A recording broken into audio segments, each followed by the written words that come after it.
जिलाधिकारी महोदय ने हर महीने एक मीटिंग करने को कहा था। एक बार बस मीटिंग हुई, उसके बाद से इन स्कूल माफिया लोगों ने सारे जो सिस्टम थे उनको भी नष्ट कर दिया। कि शिक्षा माफिया इतने ज़्यादा ताकतवर है कि लगता है कि सारी सरकारें इनकी जेब में नहीं हैं।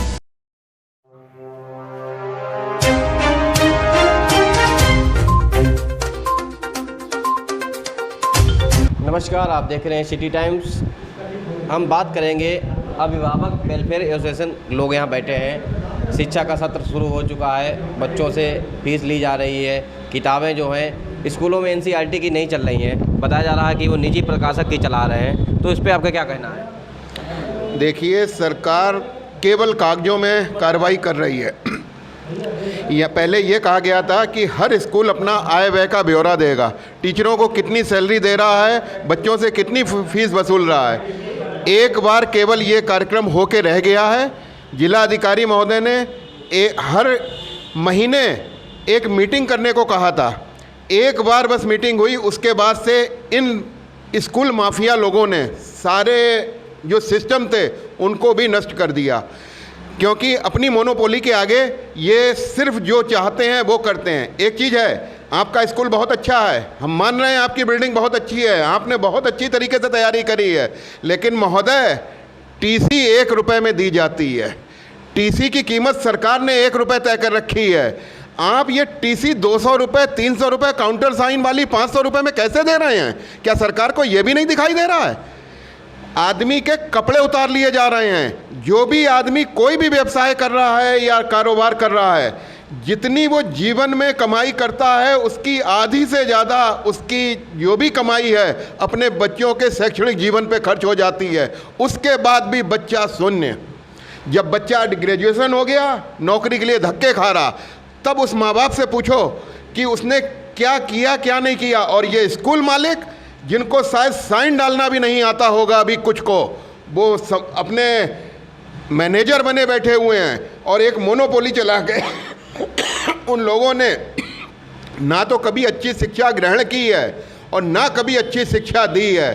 सिर्फ एक व्यापारी बनके और एक ब्रांडेड स्कूलों के नाम लेके अपना व्यवसाय बढ़ा रहे हैं। सरकार को देखना चाहिए कि कहाँ पे शोषण हो रहा है। ये जो 25% गरीब बच्चों का आरक्षण है, हर विद्यालय में है। यहाँ के जो जाने माने स्कूल हैं, तक्षशिला, रियान, दिल्ली पब्लिक स्कूल या जो भी बड़े बड़े स्कूल हैं, ये एक सीट भी नहीं देते हैं। अगर ये उसके 25 के 12.5% भी दिखा दें तो मैं आज के बाद कभी भी इनके खिलाफ आवाज़ नहीं उठाऊंगा, इनके पैर छूऊंगा।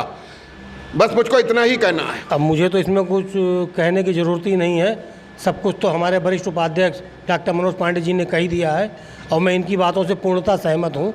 जो भी इन्होंने कहा है, हम सब अभिभावकों की मुख्यतः एक ही समस्या है, जो मुख्य समस्याएं होती हैं, लेकिन हमारा संगठन इस लड़ाई को कई वर्षों से लड़ता चला आ रहा है। और जब भी ये एडमिशन का टाइम आता है, अप्रैल, मई, जून, तो आपको पता ही है इस समय कितनी गर्मी होती है। हम लोग फिर भी अभिभावकों की लड़ाई को इतनी भीषण गर्मी में अधिकारियों के पास जाके लड़ते हैं। उनके पास समय नहीं है हम लोग मिलने का, हम लोग धूप में बैठे रहते हैं और प्रदेश सरकार तक भी अपनी बात पहुंचाते हैं, हर तरीके से लड़ते हैं। लेकिन वही बात है कि जब इसमें सरकार ध्यान देती नहीं है तो इस पर हो क्या। और सारे अभिभावक जितने भी हैं सब उन्हीं समस्याओं से पीड़ित हैं जो अक्सर होती हैं, जैसे किताबों में ओवर रेटिंग है या फीस की बढ़ोतरी है, अभिभावकों का शोषण है, एडमिशन होने के बाद बच्चे से इस चीज़ का शुल्क लेना, उस चीज़ का शुल्क लेना, ये पूर्णतः अनुचित है। हम लोग इसका विरोध करते आए हैं। लेकिन वही बात है कि शिक्षा माफिया इतने ज़्यादा ताकतवर है कि लगता है कि सारी सरकारें इनकी जेब में नहीं हैं।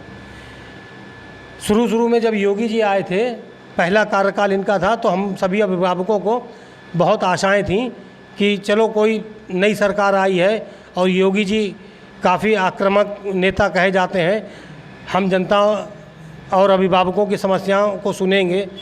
लेकिन उस समय ये रहा कि चलो अभी नया इनका कार्यकाल है, अगले वर्ष कुछ कार्रवाई होगी। और इन्होंने एनसीईआरटी की किताबें शुरू करने को कही थी, वो भी सिर्फ कागज़ों पे ही है। जो थोड़ी बहुत शुरू भी कर रहे हैं एनसीईआरटी की, तो वो साइड बुक के नाम पे हम लोगों का शोषण करते हैं। पता लगा कोई साइड बुक 250 की, कोई 400 की, कोई 500 की है, उस साइड बुक के नाम पे खेल होता है। सीधे सीधे एक शिक्षा एक देश क्यों नहीं होता है? एक देश एक शिक्षा का अधिकार हम सभी का है। हम लोग क्यों मारे मारे फिरे इधर उधर? शिक्षा के नाम पे हम लोग का दोहन होता आया था, होता आ रहा है। आपकी सरकार से क्या मांग है, क्या होना चाहिए? हमारी सरकार से यही मांग है, जिस प्रकार अरविंद केजरीवाल का मैं समर्थक तो नहीं हूँ, लेकिन उनकी कुछ नीतियाँ हैं जो प्रशंसनीय हैं। जैसा उन्होंने अभी फीस ना बढ़ाने का आदेश जारी किया अपने पंजाब में या दिल्ली में, और किताबें सब एक जगह नहीं मिलेंगी, अलग अलग जगह आप ले सकते हैं। तो मुझे लगता है कि उन्होंने कहीं ना कहीं जनता की मुख्य समस्याओं को जाना है, जिस पे वो कार्य कर रहे हैं। तरीके से एक रैकेट चल रहा है, जैसे और बड़े बड़े रैकेट चलते हैं, हम उनको गलत शब्दों का नहीं उपयोग करना चाहेंगे आपके चैनल के सामने। लेकिन जिस तरह से बड़े बड़े रैकेट चल रहे हैं, उसी तरीके से शिक्षा विभाग पूरी तरीके से एक रैकेट में संलग्न है, और हम उपभोक्ता को या अपने जो अभिभावक हैं, इनका पूरी तरीके से शोषण हो रहा है, बरसों से शोषण होता रहा। कहीं भी कोई सुनवाई नहीं है, कोई भी कार्यालय नहीं बना हुआ जहाँ पे उपभोक्ता जाके अपनी शिकायत कर सके। हर स्कूलों में डराने के लिए अभिभावकों के लिए बोर्ड लगा हुआ है कि कुछ भी अगर आपने अप्रिय बोला तो वहाँ पे पुलिस की तुरंत कार्रवाई हो जाएगी। हमारा ये निवेदन है शिक्षा विभाग से कि जहाँ पे भी, जिस भी विद्यालय में, जिस भी स्कूलों में आप जाइएगा, देखिएगा स्कूल के बाहर और उनके ऑफिस के बाहर एक बोर्ड लगा हुआ है। वहीं पे हमारी मांग है कि अभिभावक वेलफेयर एसोसिएशन का सभी अभिभावकों के लिए और उनके बच्चों के लिए एक बोर्ड वहाँ पे लगा होना चाहिए, जिसमें अगर किसी अभिभावक को स्कूल प्रशासन से या कहीं पे भी उनके बच्चों का अगर अहित हो रहा है तो वे इस नंबर पर संपर्क करें, और हमारे संगठन के माध्यम से उनका भरपूर सहयोग हम लोग करेंगे और आखिरी दम तक उनको न्याय दिलाने का प्रयास करेंगे। जैसा कि हमारे महामंत्री जी ने कहा है कि एक देश और एक शिक्षा होनी चाहिए, तो एनसीईआरटी की पुस्तकों का ही प्रचलन करना चाहिए।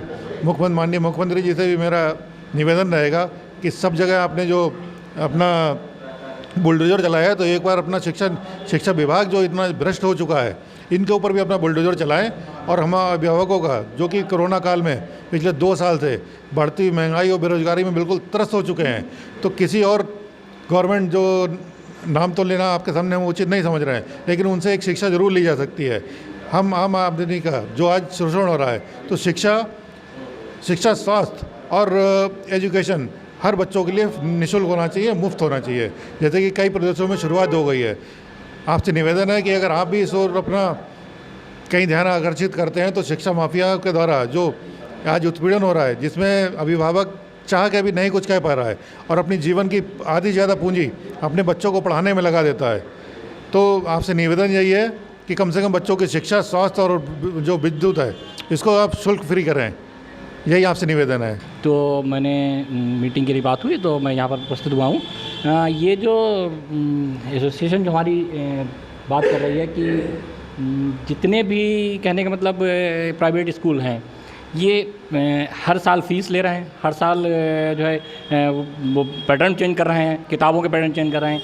एक एसोसिएशन से हम ये निवेदन करना चाहूँगा कि एक समस्या स्कूलों में ये आ रही है कि एक बोर्ड नहीं चला रहे हैं। जैसे एक ही प्रांगण में, एक ही कैंपस में पता लगा कि सीबीएसई बोर्ड भी चल रहा है, यूपी बोर्ड की किताबें भी चल रही हैं। कहने का मतलब दोनों का जो मिक्सअप चला रहे हैं, उससे क्या होता है, उससे अभिभावकों पर एक बोझ पड़ रहा है।